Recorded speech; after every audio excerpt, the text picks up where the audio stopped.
we doing? 12 and a half? 12. Get the shocks tight, right?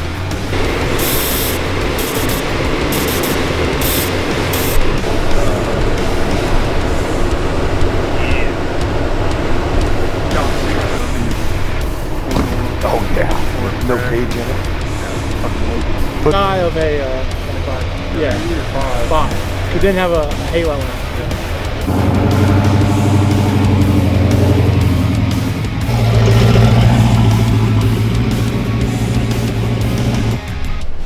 How you doing, David? Oh, just out here. I'm gonna do some test and tune, brother. I'm trying to be like LS Nasty over here. Okay. Test and tune guy? Test and tune only. Test and tune only. We don't race. Well, what's your plan tonight? Test and then pull one out of our ass. Dude, I've been talking shit. Nobody been biting. Because everything's fixed now, right? Sure. In theory. In theory. You know, my ass dyno tells me it might be fixed. My ass dyno. But you never know. Okay, okay.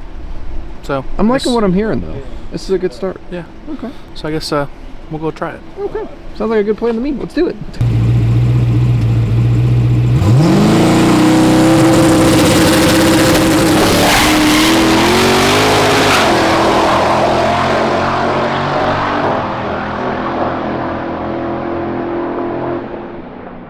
Hey. That something sound like was missing to you? I think it was. Yeah, it was. Or was that the tire I heard fluttering? Okay. Sounded good anyways. It did sound good. Here we go. Well, we can definitely throw a lot more than that at it. Yeah, a hell of a lot more. I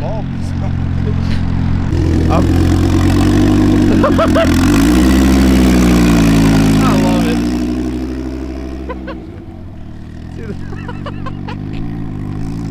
Dylan, what do you think? Audi boys are on one. So, what's the verdict? I mean, it wasn't fast. It looked like it was flat getting it. It needs more, It was but a sick. what's the plan here? What are you gonna change? So we added some timing to the graph. Okay.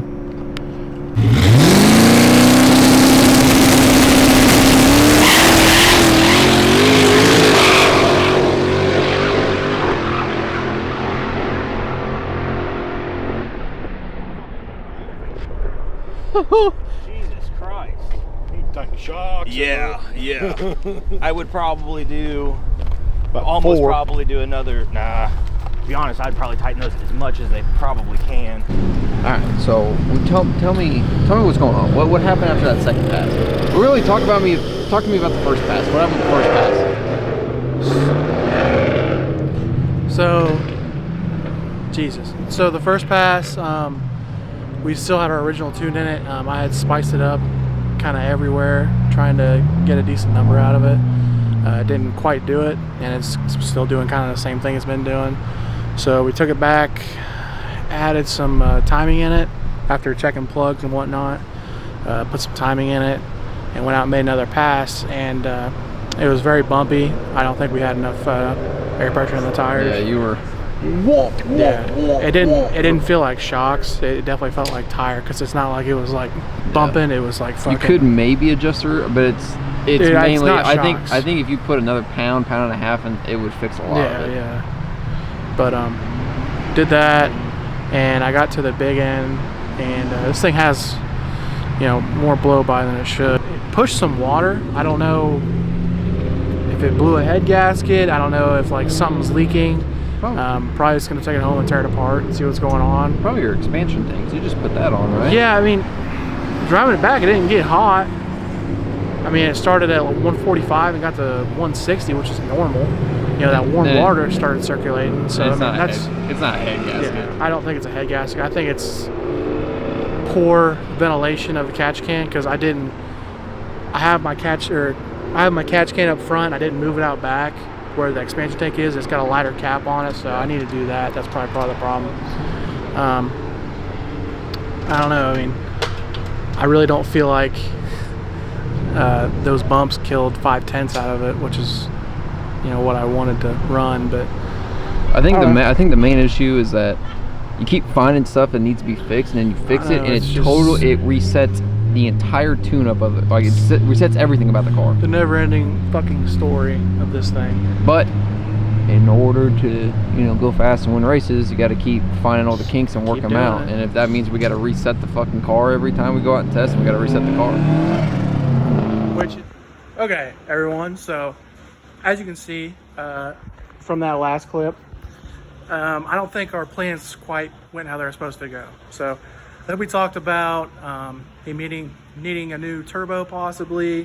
Had a lot of back pressure. We were speculating, and then talked about coolant overflow. So, after that night, got the car home, refilled it with coolant, reflushed the system, and everything was checking out. So I put some new shocks on it, got some AFCOs on it now, and we're going to go out testing again. Thanksgiving kind of rolled around. I had to wait on the shocks for a little while, and I wanted to go just do some cruising, just get the car out for a few minutes. So that's what I did. Kind of took it up around the block. This was after we added the timing into it that we did that night. And everything seemed to be checking out on the plug. Didn't show like it was way too much timing or it needed more or anything. So kind of took it out, kind of rolled into it a little bit, felt pretty good, and kind of turned on a back road to head back to the house, and put it on the brake, and it made probably 12 pounds of boost, and it felt really good. Felt like it was running really strong, and for about a split second, I was really happy. I could see the future. This thing was about to finally do what I've been wanting it to do for a year and a half. And then I felt something hit my neck. Something really hot hit my neck. I turned around, and there's coolant flowing in the car, spraying all over the car.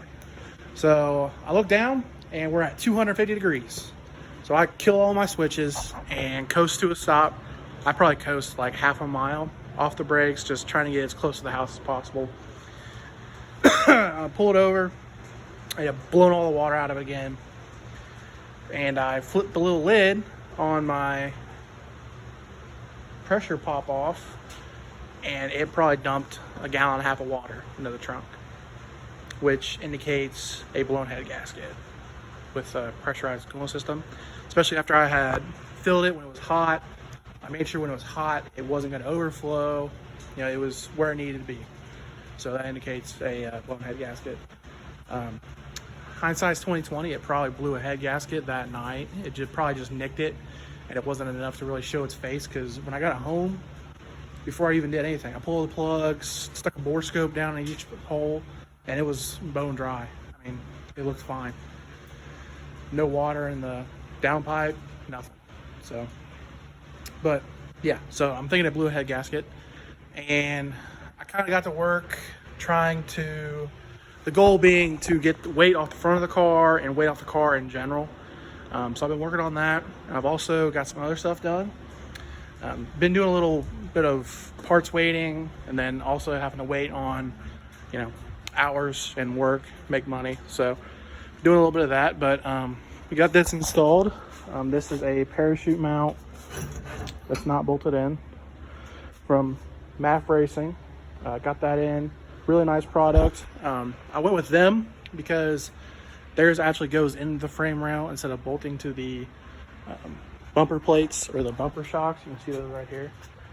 But got that on. There's some of the weight I cut out. That's the box of victory. The box of shedding half a tenth off, pretty much. But got that done, and finally got my tube front end. So I know I'm kind of, spoiler alert. I already got it cut off and tacked up and everything. But we got to see that here in a minute. Me cutting it off, getting everything set up. It's actually really easy to do. This is a Codion, so it comes with all the plates already on it. So you pretty much just follow their instructions, chop it off, and fit it up. I'd say the hardest part was leveling the car front to back, which that really didn't even take that long in itself. So really happy with how that's coming out. And another thing, they're not paying me to do this. I paid full price for this. there's only one thing I don't really like about the kit, and it's just a personal preference. I don't like how the bar kind of comes out this way and then drops down. I really like the swoop kind of straight out and then into a 45, which that's all just personal preference. But anyways, I had a problem, or not a problem, but I was waiting on it, and it was waiting a little bit longer than I initially intended or thought it was going to be here. So I called up Kodion, I emailed Kodion, and I'm like, hey, you know, just checking, when's my shit gonna be here? And instead of emailing me and going through all the bullshit most corporate companies make you do, I get a phone call from Kodion. Guy tells me he's had I believe a material shortage or something like that, but he got it ready. It's on a crate and heading to my house. So shit like that really speaks volumes to me. I'll take a price hike or not quite what I want for just fucking decent customer service anymore. Because the more I work on cars, build shit, and race, I really value customer support over almost anything else. So big shout out to Kodion. Really enjoying the kit so far, but I'm gonna stop yapping. We're getting back to work on this, and yeah, we're gonna follow the process of rebuilding this thing again, and we'll get into some of the other things we're doing. But I think that's enough. Here's cue the time lapse of working on this thing.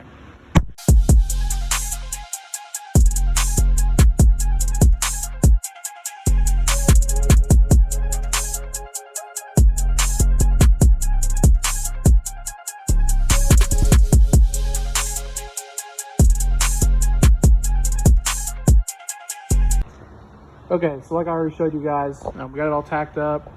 As far as the passenger side goes, there's not really much cleaning up I really have to do, so we're probably just gonna zip this side on, maybe just do a little cleanup on the paint, get some of that rubbed off of there, and then we'll weld the passenger side. And for the driver's side, I do have a little bit of cutting I have to do on the lower part, so probably break the tacks on that, take that off, knock that down to where I need it to get it welded, and then re-tack it. I'm thinking I might put a bar or something across here so it doesn't flex or bend when I weld it. So we'll do that, and then I'll get to welding this, and then I don't know, maybe the next clip you'll see some of the cool stuff I bought. So back to work and get this thing welded in.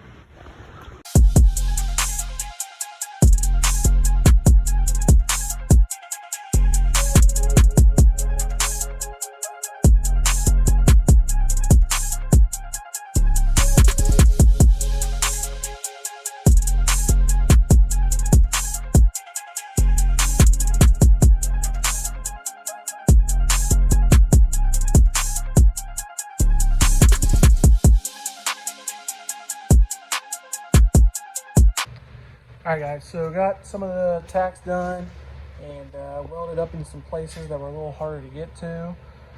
Got my bar put across right here, so hopefully nothing flexes or moves.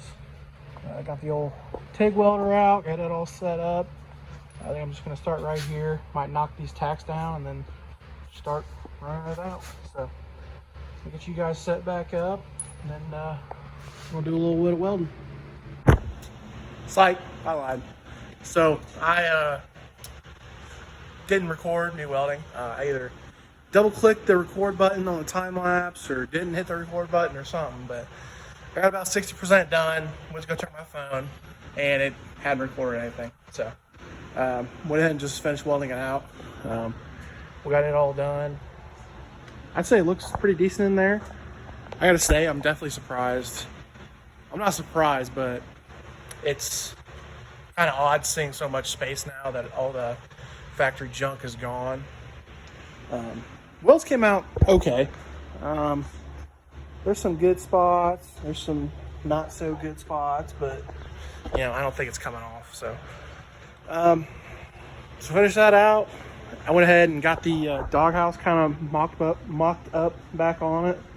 Got her supported right there, kind of getting the fenders gaps all close where they need to be. And then we're going to get these tabs. And another thing with Kodion, they do not short you on tabs at all. You have got plenty of options for what you want to do. But yeah, we're getting the doghouse kind of mocked up right now, and then we're probably gonna put some tabs on it. Probably do one right here. I don't know if I'm gonna mess with that one. And then, fortunately, this thing doesn't come with a bumper support, but I went ahead and used the radiator support, and I think that's gonna work out pretty good. It's not H&5, so it's not real big and bulky on the front end, and I think that'll work pretty good. So that's probably gonna do it for this video. Kind of dragging it out a little too much on the talking, but is what it is. Just kind of tedious work for now, but hopefully here soon be able to do some more cool stuff. Maybe have something sitting kind of in that general area. But yeah, that's gonna do it for this video. The next video, you guys will see me mount up the front end, getting all that tied together, making everything nice and rigid, and then hopefully, you know, we'll be doing some cooler stuff. But thank you guys for watching. I know we're just kind of getting back into the swing of things, so it's much appreciated if you guys would leave some comments, maybe stuff we can work on, make it a more enjoyable video for you guys. But thank you guys for watching, and we'll see you in the next one.